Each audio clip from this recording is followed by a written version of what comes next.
जनवरी को 12 बजे के बाद हम डांस भी कर लें और नाच भी और डीजे भी बजा लें और हैप्पी न्यू ईयर के नारे भी लगा लें। मेरे प्यारे साथियों, ये कोई मोहब्बत नहीं कि राजी रहे रहमान भी और खुश रहे शैतान।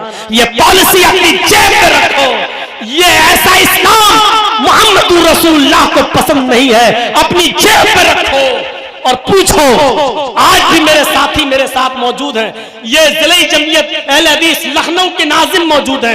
ये डॉक्टर अब्दुल कादिर साहब भी मौजूद हैं। ये डॉक्टर मोइन साहब भी मौजूद हैं। ये मेरा बेटा हुसैन आया, ये भी मौजूद है। और हमारा ड्राइवर हमारे साथ, ये सब मौजूद है। आज भी कन्नौज के जिस ऑफिस में मैं बैठा हुआ था, आज भी मुझसे कहा गया, मौलाना साहब कुछ ऐसी बातें नहीं होनी चाहिए। आजकल मामले बहुत खराब चल रहे हैं, रिश्तेदारियों पे बहुत जल्दी फर्क पड़ता है। मैंने उनके सामने भी कहा, ये इस्लाम तुम्हें मुबारक हो, ऐसा इस्लाम तुम्हें मुबारक हो। सारी खुदाई एक तरफ, मुस्तफा का रब एक तरफ। मेरे भाइयों, वो इस्लाम इस्लामी नहीं कि जिससे सब खुश रहे। तौहीद तो यह है कि खुदा हश्र में कह दे, ये बंदा दो आलम से खफा मेरे लिए था। मेरे भाइयों, यह है कि सारी दुनिया जिससे खफा हो और अल्लाह ये कहे कयामत के दिन, ये सारी दुनिया से लड़कर सिर्फ मुझे खुश करता था। सारी दुनिया इसकी दुश्मन थी, लेकिन मैं इससे राजी हूं क्योंकि ये सारी दुनिया से मेरे लिए लड़ा है। यह तौहीद का दर्स है। ये भी खुश, वो भी खुश, रहमान भी खुश, रहीम भी खुश। ये इस्लाम तुम्हें मुबारक हो। हमारा ये इस्लाम नहीं है। इस्लाम में या तो मोहम्मद रसूलुल्लाह खुश होंगे या इब्लीस खुश होगा। मेरे भाइयों, अब ये हमें और आपको पावर अथॉरिटी है। हम चाहें तो फातिमा के बाप को खुश करें या चाहें तो इब्लीस को खुश करें। ये इख्तियार हमें और आपको दिया है। इन्ना हदैनाहु नजदैन, इम्मा शाकिरन व इम्मा कफूरा। हमने दोनों रास्ते तुम्हें बता दिए हैं। इस रास्ते पे चल के या तो शुक्रगुजार बन जाओ या उस रास्ते पे चल के नाशुक्रे बन जाओ, नाशुक्रे हो जाओ। हमने दोनों रास्ते तुम्हें बता दिए हैं। हुज़ैफा इब्न यमान ने वही काम किया जो यहाँ मोहम्मद इब्न सलमान ने किया। कहा नहीं, अपना खाना अपनी जेब में रखो, नहीं खाना मैं जा रहा हूं, रुक जाओ। ठीक है, आओ तुम भी मेरे तख्त पे बैठ जाना, पहले खाना नहीं। खाना खाया गया। अब सुनो, जमीन पर बिस्किट गिर जाए ना, चिप्स गिर जाए ना, केक गिर जाए ना, बेटा क्या कर रहे हो, जमीन से मत उठाओ। सुनो सरमायादारों, अल्लाह ने दौलत दी है तो उसकी कदर करो। रुबी इब्ने आमिर, हुज़ैफा इब्ने यमान दस्तरखान पर लगा हुआ खाना खा रहे हैं और बादशाह। हुज़ैफा इब्ने यमान से खाने का एक लुक़मा जमीन के ऊपर गिर गया।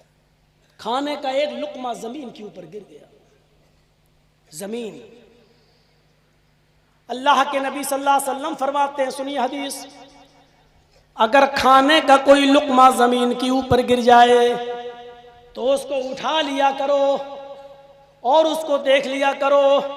अगर उसमें मिट्टी वगैरह लगी हुई है तो इतना हिस्सा साफ कर दो, उतना हिस्सा दूर कर दो, और बकिया हिस्सा जिस पर मिट्टी या गंदगी नहीं लगी है, बकिया हिस्से को खा लिया करो।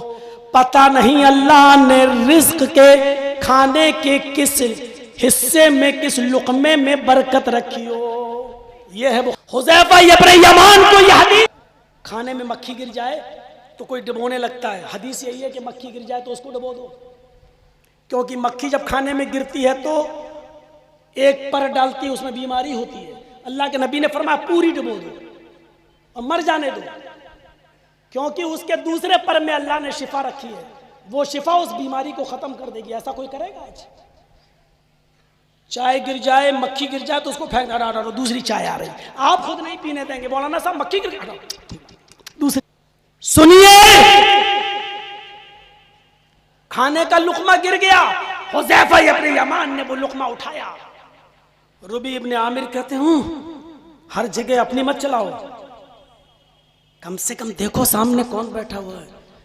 हम किसी दूसरी महफिल में बैठे हैं, यहाँ के लोग जमीन पर पड़े हुए लुक़मे को फेंक देते हैं, खाते नहीं है। हुज़ैफा इब्ने यमान ने हंसते हुए और बादशाह के सामने फरमाया, और सुनो हुज़ैफा इब्न यमान ने क्या कहा, अपनी शादी में मनोगोश्त बर्बाद करने वालों, जरूरत से ज्यादा पकाने वालों, ठीक जाए बर्दाश्त लेकिन गरीबों को दावत देना मंजूर। हुज़ैफा इब्न यमान ने गिरा हुआ लुकमा खाया तो रूबी कहते, हुज़ैफा इब्न यमान ने कहा इशारा, यहां के लोग पसंद नहीं करते। हुज़ैफा इब्न यमान ने चीख कर कहा, अरे रुबई, इस खाने के लुकमे से तुम मुझे रोक रहे हो जो जमीन पर गिर गया। क्या तुम्हें नहीं मालूम कि जमीन पर गिरा हुआ लुकमा हमारे नबी उठा लेते थे, उसकी मिट्टी को साफ करके खा लिया करते थे।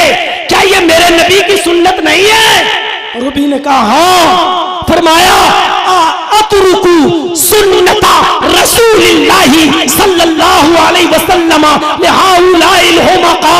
तो आए रूबी, क्या जुमला कहा। आप कह सकते हो मौलाना जर्जीस इतना सख्त बोलते हो तुम, इतना हार्ड बोलते हो तुम। साहब कितने लोग ऐसे हैं जो आज भी सिर्फ हमारी हकगोई के खिलाफ है। साहब तकरीर तो अच्छी करते हैं लेकिन लेवल से उतर जाते हैं। लेवल तुम तय करोगे। तकरीर तो अच्छी करते हैं लेकिन जज्बात में बह जाते हैं। मेरे जज्बात का फैसला आप करोगे। बादशाह के सामने ये कौन से जज्बात थे? रूबी मना भी कर रहे हैं लेकिन क्या कहा हुज़ैफा ने, अतरुकु सुन्नत रसूलिल्लाहि सल्लल्लाहु अलैहि वसल्लम लिहाउलाइल हुमका। उलमा जानते हैं अरबी जबान में अहमक के माना पागल के, अहमक के माना बेवकूफ के, और उसी का प्लूरल आता उसी की जमा हुमका। क्या फरमाया, आए रुबई, जब हमारे नबी जमीन पर पड़ा हुआ लुकमा उठाकर खा लिया करते थे तो मैं ऐसा क्यों ना करूं? क्या मैं इन बेवकूफों के लिए, बादशाह के सामने बादशाह से कह रहे हैं, क्या मैं इन बादशाहों, इन बेवकूफों के लिए, इन पागलों के लिए, इन पागलों की वजह से, इन बेवकूफों की वजह से क्या मैं रसूलुल्लाह की सुन्नत छोड़ दूं इन पागलों के लिए, इन बेवकूफों के लिए?